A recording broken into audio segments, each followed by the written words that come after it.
warahmatullahi wabarakatuh. Perkenalkan, saya Rahma Nuril Anwar. Saya berasal dari Tulungagung.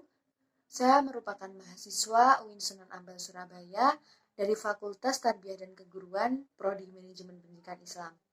Video kali ini saya tujukan untuk memenuhi tugas ujian akhir semester mata kuliah Studi Aplikasi dan Administrasi Perkantoran yang diampu oleh Bapak Muhammad Solah.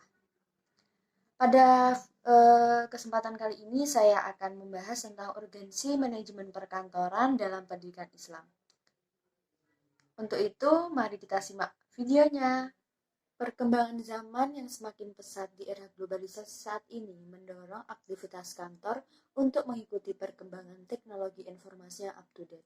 Manajemen kantor dituntut untuk memberikan pelayanan yang dibutuhkan dan juga dapat diselesaikan dengan tepat waktu. Sumber daya manusia yang ada juga dituntut untuk memiliki pengetahuan dan skill mengenai administrasi perkantoran yang ada saat ini.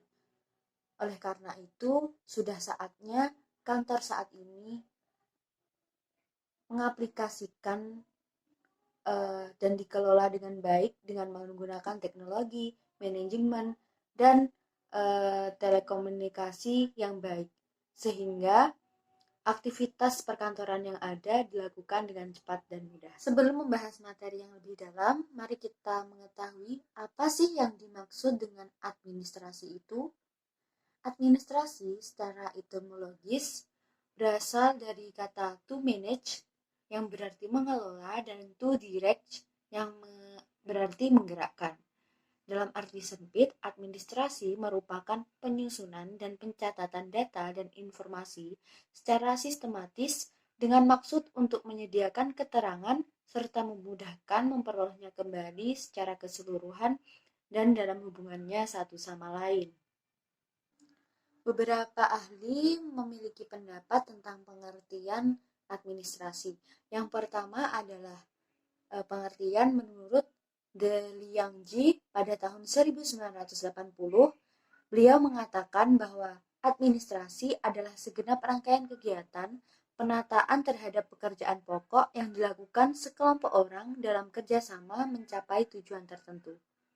Yang kedua adalah pendapat dari Sondang Pesiagian pada tahun 1980.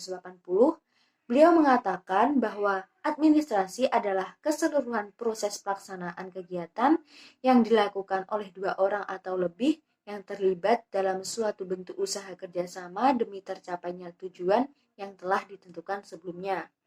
Kemudian menurut Stephen P. Robin pada tahun 1983 mengatakan bahwa administrasi adalah keseluruhan proses dari aktivitas-aktivitas pencapaian tujuan serta efisien dengan melalui orang lain. Pengertian kantor atau kantor modern dapat digambarkan sebagai gedung yang terdiri atas bangunan yang di dalamnya terdapat tata ruang yang baik, menggunakan alat dan perlengkapan termasuk meubeler yang tepat. Para pegawai di dalamnya melaksanakan dengan disiplin, tersistem, dan memiliki cara berpikir serta bertindak sesuai dengan tuntutan zaman. Terdapat 5 fungsi administrasi dalam perkantoran modern. Yang pertama adalah fungsi manajerial. Fungsi ini berkaitan dengan pelaksanaan sistem dan prosedur administrasi dalam suatu organisasi. Yang kedua adalah fungsi interpersonal, yakni berkaitan dengan penilaian dan analisis sebagai dasar pengambilan keputusan serta keterampilan yang berhubungan dengan orang lain. Yang ketiga adalah fungsi teknis. Fungsi teknis ini fungsi yang membutuhkan pendapat, keputusan, dan keterampilan perkantoran yang memadai. Yang keempat adalah fungsi rutin. Fungsi rutin adalah fungsi yang membutuhkan pemikiran minimal seperti pencatatan, pendokumentasian, pengarsipan, dan lain-lain.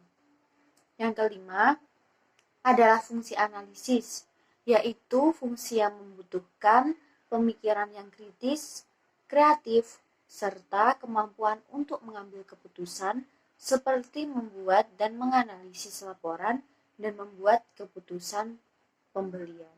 Berdasarkan pemaparan yang setelah saya sampaikan, jadi urgensi manajemen perkantoran dalam pendidikan Islam tentu tidak bisa dipandang sepele. Bagaimanapun juga, manajemen perkantoran berhubungan langsung dengan pengelolaan dan penataan terhadap berbagai pekerjaan kantor pada lembaga pendidikan tersebut.